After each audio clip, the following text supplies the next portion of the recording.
Vamos a continuar para terminar entonces. Pues fíjense, así es como veía la utilidad Jevons, ¿no? O sea, la veía como un montón de segmentos, ¿ok? En este caso son 9 segmentos en los cuales el primero me da mucha utilidad, ¿ok? Y por eso es que él cree que hay una sensación de mucho dolor cuando a mí me quitan esa unidad, ¿ok? Y hay una sensación menor de dolor cuando me quitan las últimas, ¿no? ¿Ok?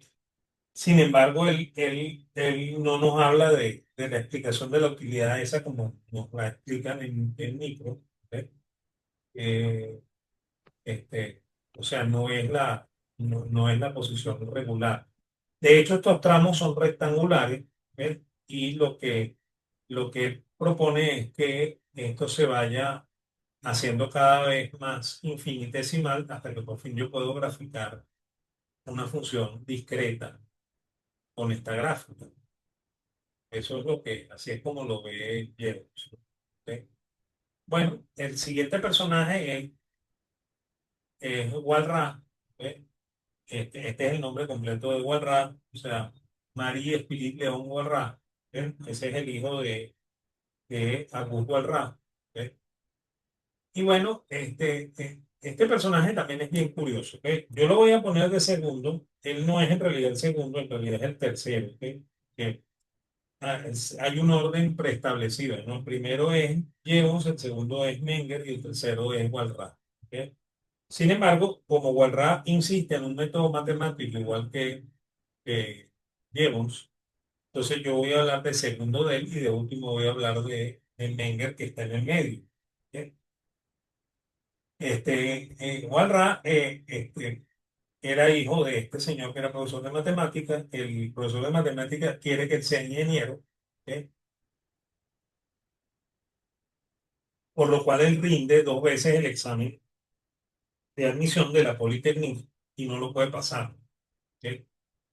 Entonces el papá decide que va a estudiar ingeniería en la escuela de Minas, que es una escuela de segunda categoría, ¿ok? Se graduó de ingeniero en la escuela de Minas, pero nunca ejerció, ¿ok? Se convirtió en político, un político liberal, ¿ok? Y a él lo expulsan de Francia en el gobierno de Napoleón III, ¿ok? Porque Napoleón III no le gustaban las propuestas de Walras, ¿no? Entonces él ya estaba casado, Walras estaba, bueno, no estaba casado, él vivía con una señora y tenía 2 hijas, ¿ok? Cuando él se muda a Suiza, Suiza es más conservadora que Francia en ese momento, ¿ok? Y entonces eso lo obliga a él a casarse para tratar de conseguir trabajo. Consigue trabajo como profesor en un colegio universitario, que es el Colegio Universitario de Lausanne, ¿ok? Y aquí viene otra explicación, ¿no? Que es un colegio universitario cuando una determinada universidad no tiene posgrado, ¿no? O sea, un colegio universitario donde solamente hay escuelas de pregrado, ¿ok? Entonces, él va a ser profesor de matemáticas en la, la escuela de Lausanne, y después, mientras él es el profesor, la escuela se va a convertir en una universidad porque va a tener cursos de posgrado, ¿ok? Y bueno, él escribe un libro que se llama Elementos de Economía Política Pura, ¿ok? Ese es el nombre que él le da al libro, ¿ok? Y en ese libro él critica abiertamente a todos, ¿ok? Sin excepción. Y él dice que la economía, antes que él no existía, que él es el que inventa la economía, ¿ok? Y que lo único que medio se acerca a algo parecido es lo que hacía su papá y lo que hacía Cournot en la École Normal, ¿ok? Él trabaja con precios relativos, ¿ok? Lo que es una innovación en su tiempo, ¿ok? Y decía que el valor provenía no de la utilidad, sino de la escasez, de la rareté, como se dice en Francia, ¿ok? Y aquí viene una cosa curiosa, ¿no? O sea, parece que los personajes no piensan en lo mismo, ¿ok? O sea, eso se lo asomo en serio, ¿no? O sea, no piensan en lo mismo, ¿ok? De hecho, él es el creador de la idea de un equilibrio general, no es el que lo desarrolla. ¿Ok? Eso se va a desarrollar por completo en el siglo XX. Ya son Debro y no recuerdo quién en este momento que desarrollan la teoría del equilibrio general, porque el trabajo de Walras es muy deficiente.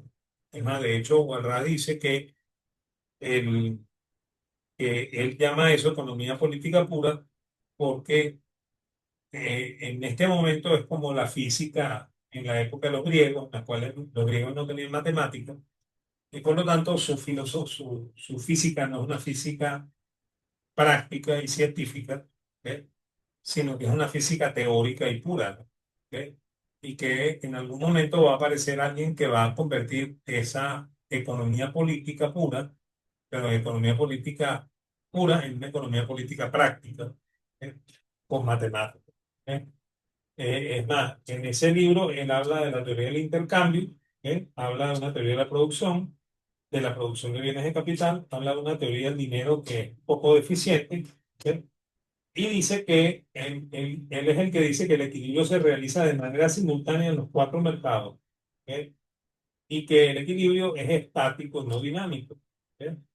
Este, por un sistema de ecuaciones, ¿ok? Y por un tanteo de que él en francés llama tâtonnement, ¿ok?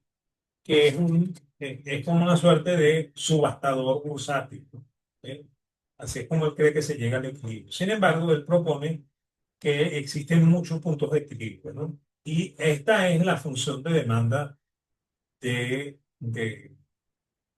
Walras, ¿ok? O sea, yo quiero llamar mucho la atención en esto, ¿no? Fíjense que el eje de las X tiene, tiene los precios y el eje de las Y tiene las cantidades. Así es como debería ser. ¿Ok? Porque si yo defino la función como Q en función de precio, ¿ok? Los precios deberían ser X y las cantidades deberían ser Y. ¿Ok? Pero así es como Jevons veía la demanda, ¿ok? Hasta ahí llega Jevons, ¿ok? Perdón, así es como Walras mira la demanda, ¿ok? Y hasta ahí llega la visión de Walras, ¿no? Además, él dice, yo no lo puse aquí, ¿no? Pero él dice que existe una función de oferta que tiene pendiente positiva, ¿no? Y que esa función de oferta puede tocar varias veces la función de demanda, por lo cual pueden haber múltiples puntos de equilibrio, ¿ok? No un solo punto de equilibrio, ¿ok? O sea que ya están viendo que las cosas como que no son exactamente igual en las propuestas, ¿no? Y bueno, y por último, el marginalismo tiene a un tercer representante que es Menger.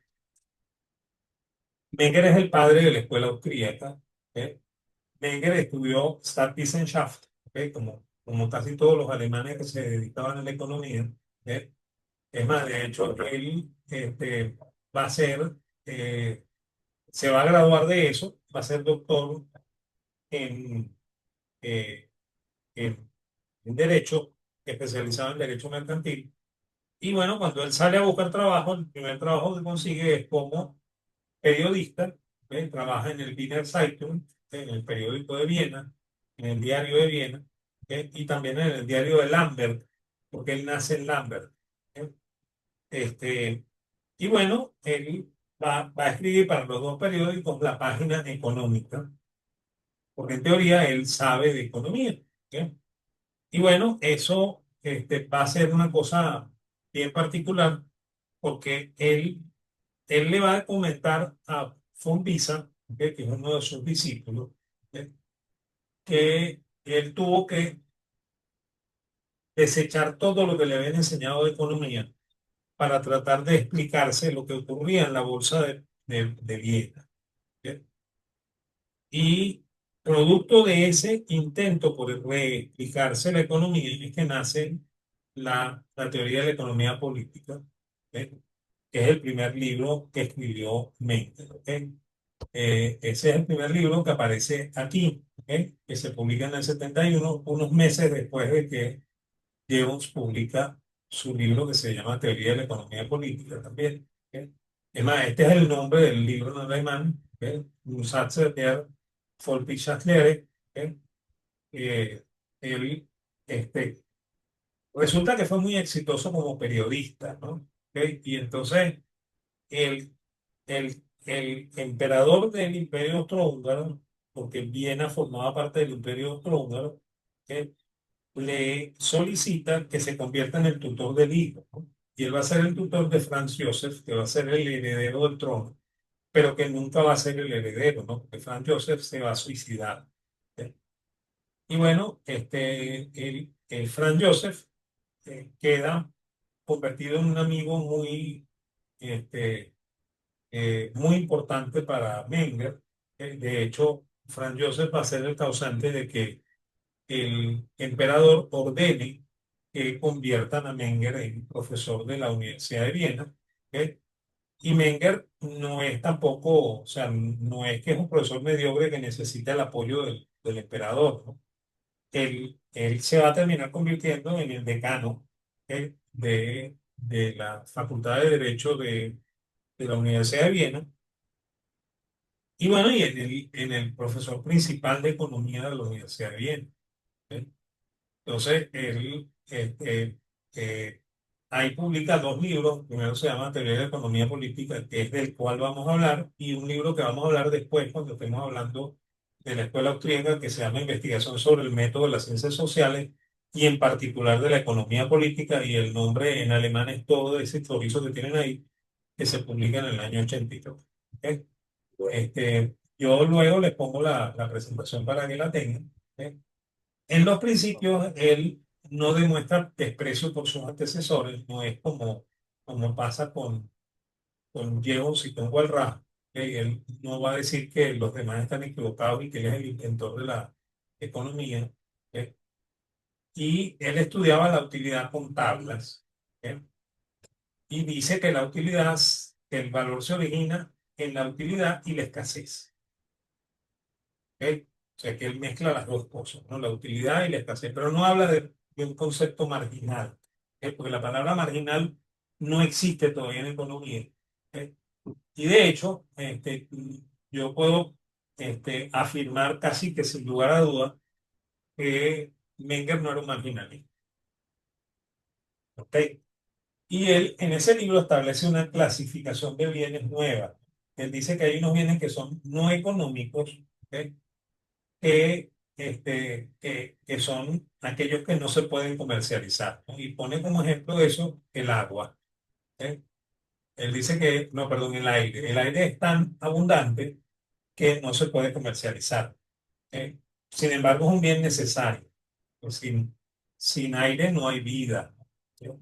Entonces, eh, pero no tiene precio porque no hay manera de comercializarlo. Entonces, esos bienes que no se pueden comercializar son bienes no económicos. Los bienes económicos son aquellos que se pueden este, comercializar y se pueden comercializar porque existe escasez. ¿Ok? De hecho, el aire no se puede comercializar porque no es escaso, es demasiado abundante. Por eso es que no tiene precio. ¿Ok? Y de hecho, bueno, él va a clasificar los bienes a partir del consumo, ¿no? Él va a decir que el primer orden es el orden del consumo, que son los bienes que están inmediatamente dispuestos para consumir. ¿Ok? Y bueno, después de eso vienen los bienes de orden superior. ¿Ok? Hay un segundo orden, un tercer orden, un cuarto orden. Todos esos órdenes involucran factores de la producción y bienes de capital. ¿Ok? Vamos a tratar de explicar esto con un ejemplo que yo siempre uso para esto, ¿no? Vamos a suponer que yo me quiero comer unos huevos fritos. ¿Ok? El huevo frito es el bien final, por lo cual es el bien de consumo, ¿no? O sea, es el huevo que ya me lo puedo comer, ¿no? ¿Ok? Cuando ese huevo está en cáscara, ¿ok? No es bien de primer orden, es bien de segundo orden. ¿Ok? Y si, por ejemplo, me lo quisiese comer frito, yo tengo que buscarme un sartén, buscarme un aceite o una grasa para freír ese huevo. ¿Ok? Tengo que buscarme una cocina, tengo que buscar sal. ¿Ok? Y todo eso lo puedo ordenar. Por ejemplo, el huevo en cáscara, igual que la sal, y igual que la pimienta, así que le voy a poner pimienta, son bienes de segundo orden, ¿no? Y eso se van a amalgamar cuando lo fría, ¿ok? en ese bien final. ¿Ok? Ahora, para freírlo yo necesito aceite o grasa. Y si yo esa grasa la puedo reutilizar friendo otra cosa, entonces eso no es un bien de segundo orden, es un bien de tercer orden. ¿Ok? Porque se puede usar en la producción de otro bien. ¿Ok? La sartén en donde yo frío estos huevos, ¿ok? Tampoco es de segundo ni de tercer, debe ser de cuarto orden. ¿Ok? Porque esa sartén la puedo usar además de para freír huevos, para freír carne, para freír tajadas, para freír lo que sea. ¿Ok? Y la cocina tampoco es un bien de tercero, de repente es un bien de cuarto orden. Es más, de hecho, es un bien de cuarto orden porque tiene una vida útil distinta a la de la sartén. Y de hecho, aquí el concepto del consumo es muy parecido al concepto de serie, ¿ok? Porque el consumo es destrucción. O sea, si yo me como ese par de huevos fritos, ¿ok? Los destruí, ¿ok? Y eso es lo que es consumir. ¿Ok? Es más, de hecho, cuando el aceite ya no sirva y yo lo tenga que botar, es una manera de destruir el aceite. ¿Ok? En ese momento se convirtió en bien de consumo. ¿Ok? Si la sartén se daña, ¿ok? En el momento en que se daña, es como si me la hubiese comido, la destruí. ¿Ok? Y de la misma manera la cocina, ¿no? En el momento que la cocina se daña y ya no sirve más, tengo que comprar otra cocina, es porque la cocina se destruyó. ¿Ok? Entonces, por medio de esa teoría de los órdenes que plantea una estructura de producción, ¿ok? Él crea un concepto nuevo que es la teoría de la imputación. Según esta teoría de la imputación, el precio del aceite o de la sartén o de la cocina está relacionado a lo que se puede hacer con ella, ¿ok? Que son los bienes finales, los huevos fritos, las sopas, ¿ok? el, el, este, los pollos a la plancha, ¿ok? Y esos bienes finales son los que determinan el valor y el precio de los factores de producción. Y eso es lo que se llama teoría de la importación, porque en la escuela austríaca, ¿ok? Y Menger es el primero que lo plantea, ¿ok? Los costos no son los que determinan los precios, ¿ok? Son los precios los que determinan los costos, ¿ok? Y eso es lo que es la teoría de la importación. O sea, el huevo frito es el que determina que la cocina valga lo que valga, ¿ok? Porque si yo no quisiera comer huevo frito, no tendría una cocina, ¿ok? Eso es lo que es la teoría de la imputación. ¿Ok? Esta es más o menos la tabla de la utilidad. Hay unos bienes que tienen bastante utilidad, ¿ok? Hay otros bienes que tienen poca utilidad, ¿ok? Y bueno, de hecho yo pudiera decir que esto pudiera ser el petróleo, ¿ok? Y de hecho el petróleo se usa para producir gasolina, para producir aceite, para vehículos, para producir lubricantes en general, ¿ok? Para producir algunos productos que consumimos, ¿ok? Por ejemplo, la gente que come margarina, ¿ok? Come en cierta medida petróleo, ¿no? Porque eso se hace, entre otras cosas, con derivados de petróleo. La gente que come aceites vegetales come petróleo, porque si los aceites vegetales se hacen con derivados del petróleo.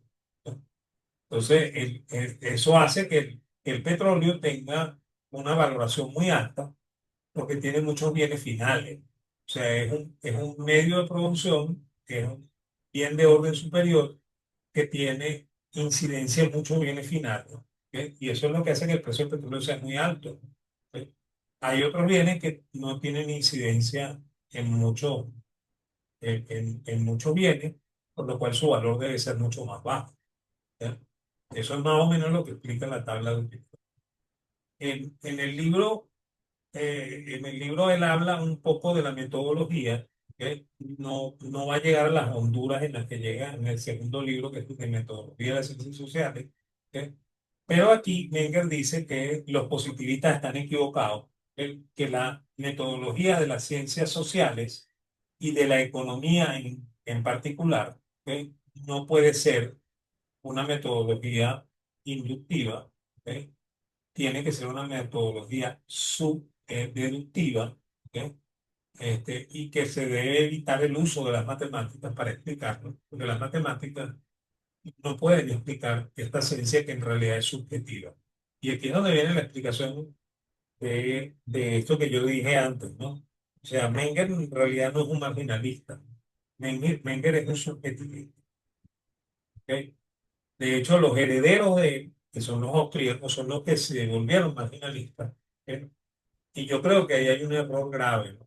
Yo creo que hay que entender muy bien que más que marginalista, la ciencia económica es una ciencia subjetiva, que es lo que plantea Menger. ¿Ok? O sea, yo creo que hay que volver a Menger. Creo que Menger es mucho más importante que todo lo que vino después. ¿Ok? Y bueno, y la otra cosa que propone él, que también es la base de la escuela austríaca, es su teoría institucional, ¿no? Él cree que las instituciones son productos de la evolución y el aprendizaje. ¿Ok? Que las instituciones no son, como nos han hecho creer, producto de la ley. ¿Ok? Que las instituciones son productos de la evolución y del aprendizaje del ser humano. ¿Ok? Y nombra como ejemplo de eso el lenguaje. ¿Ok? El lenguaje no lo inventó nadie. ¿Ok? El lenguaje es una manifestación de la sociedad. ¿Ok? El dinero también. ¿Ok? De hecho, miren, hay sociedades primitivas que usan conchas de mar como dinero. ¿Ok? O que usan el cacao como dinero.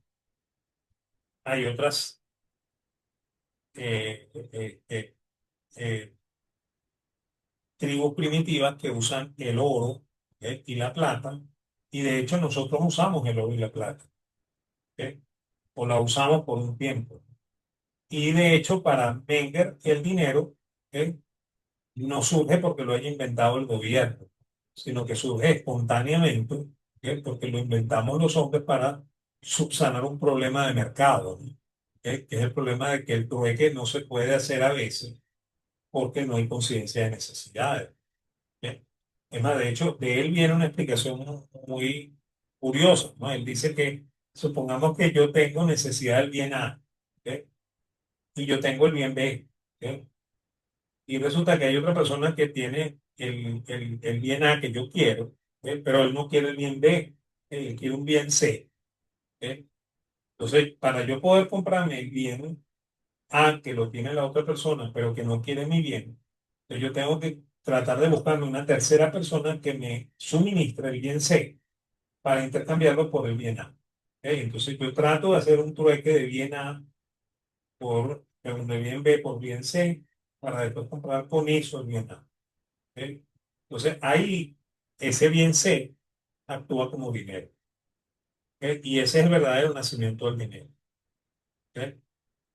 Y bueno, y también la familia, pues la familia es una institución natural, pues una institución creada por la evolución. ¿Ok? Estamos. Y la familia de hoy es distinta a la familia del mundo primitivo. ¿Ok? Eso lo plantea Menger en su último capítulo del libro ese de Teoría de la Economía Política. ¿Ok? Entonces, este es Menger, ¿ok? El creador de la Escuela Austríaca de Economía. ¿Ok? Este, en el siguiente libro, que es el de el método de las ciencias sociales, ¿ok? Es cuando nace efectivamente la escuela austríaca, ¿no? Porque este, déjenme explicarles algo, ¿no? Cuando sale el libro de principios, el libro de principios va a tener un crítico Menger no sabe quién es, ¿ok? Pero que firma GS, ¿ok? Y a veces firma GB minúscula S, ¿ok? Esas son las iniciales de Gustav von Schmoller, ¿no? ¿Ok? Que es el líder de la escuela histórica. Y a él no le gusta lo que escribe Menger, ¿sí? Porque claro, Menger no es crítico de Adam Smith, como lo son los historicistas. ¿Ok? Eh, de hecho, como comenté, él no se enfrenta al pasado, de la misma manera en la que se enfrentan Jevons y Walras. Él más bien asume del pasado lo que le parece bueno, y no lo critica, ¿no? ¿Eh? Entonces, bueno, van a salir tres críticas al libro de Principios, escritas por alguien que firma GS o GFS, EB de vaca S, ¿eh? Que Menger supone que es Schmoller, ¿no? Y bueno, cuando él publica este libro de método, ¿eh? En realidad no es un libro, es un folleto, ¿no? Entonces él se lo va a mandar a varios profesores en las universidades alemanas y entre los profesores a quien se lo manda a Gustav von Schmoller, ¿no? ¿Eh? Entonces Schmoller se lo devuelve. El libro está dedicado, ¿no? Dice, para el profesor Schmoller, de su gran amigo, el profesor Mitter. Entonces, bueno, el libro estaba dedicado y Schmoller se lo devuelve, le envía otra carta con el mismo libro, ¿ves? Y le dice a Menger que él puede hacer con ese libro lo que él le parezca porque a él no le interesa, ¿no? Él no se lo quiere ni leer. Entonces, Menger supone, o sea, tiene ya más o menos la evidencia de que el generador de la crítica es Schmoller. Entonces, Menger va a escribir un, un nuevo folleto en el cual él critica la metodología de la escuela histórica. ¿Ok? Ojo con esto, ¿no? Menger es un historicista. ¿Ok? Menger estudió Staatswissenschaft en la Universidad Alemana. ¿Ok? Y sus profesores son los mismos profesores de Schmoller. ¿Ok? Es más, su tutor es Conrad. ¿Ok? Y él le dedica el libro de los principios a Nice, que es uno de los señores de la vieja escuela, ¿no? ¿Ok? Por lo cual él no niega el carácter historicista de él. ¿Eh? Sin embargo, él plantea cosas un poco más distintas a lo que plantean los historicistas. ¿Eh? Y bueno, en ese segundo folleto, él le va a criticar fuertemente a la metodología de la escuela histórica, diciendo que la escuela histórica no logra explicar la economía ni la va a explicar, porque la estadística no logra explicar la economía. Y yo no puedo usar el pasado para explicar el futuro. ¿Eh? Y por mucho que yo acumule estadísticas, yo no puedo explicar el futuro. ¿Ok? Eso lo dice Menger en el segundo folleto. Schmoller responde, ¿ok? Criticando la posición de los Esterich, así lo llama él, los austríacos. ¿Ok? Eh, y bueno, eso le va a dar origen al término austríaco, ¿ok? Porque originalmente es un término despectivo, ¿no? O sea, es como decir, estos tipos no saben economía porque son austríacos. ¿Ok?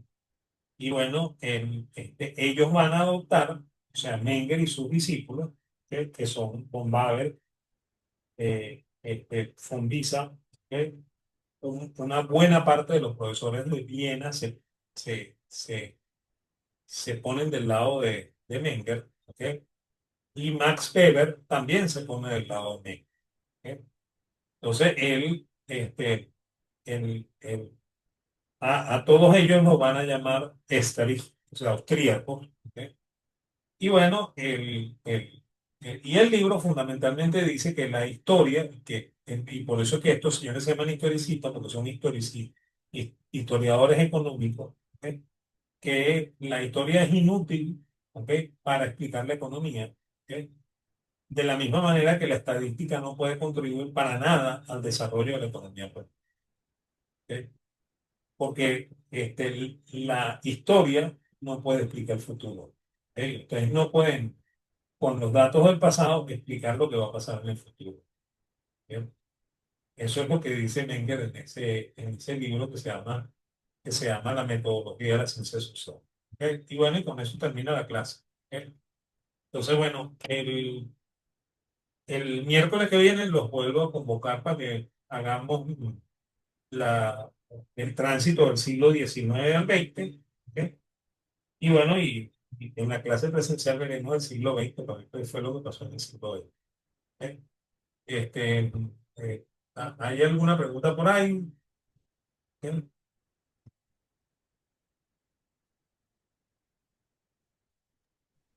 A ver, en el chat, a ver qué dice. No, profesor, en mi caso fue que entré un minutico tarde y me quedé, y la duda que le iba a plantear era como que Menger, pero no, la aclaró más adelante que era que pertenecía a la Austria, que le iba a decir que sí, era, seguíamos en el contexto de la marginalista. Ok, vale. Ok, bueno, entonces nos vemos el miércoles que viene para ver la parte de qué es lo que pasa hasta el final del siglo XX, y final del XIX y principio del XX, ¿ok? Y después nos veremos en la clase presencial, pues, ¿ok? Gracias por la paciencia, ¿ok? Porque casi que se echaron 2 horas conmigo ya, ¿no? Bueno, hasta luego, pues. Gracias a usted por la Buenas clase, noches, Chao, profe. profesor. profe, Profe, Hasta buenas gracias. luego. noches. ¿Vale? Ya tienen el libro, ¿saben? El libro de los dos libros, el de 1000 y el de 6, ¿no? Me falta es Y ya decirle cuáles son llegaron. los capítulos. ¿Ok? ¿Estamos? Bueno, nos vemos Vale, entonces. En profe. un rato les pongo las, los videos y las dos presentaciones. Vale, pues. Vale, gracias, profesor. Gracias, Bueno, profe. Hasta luego, profe. chao.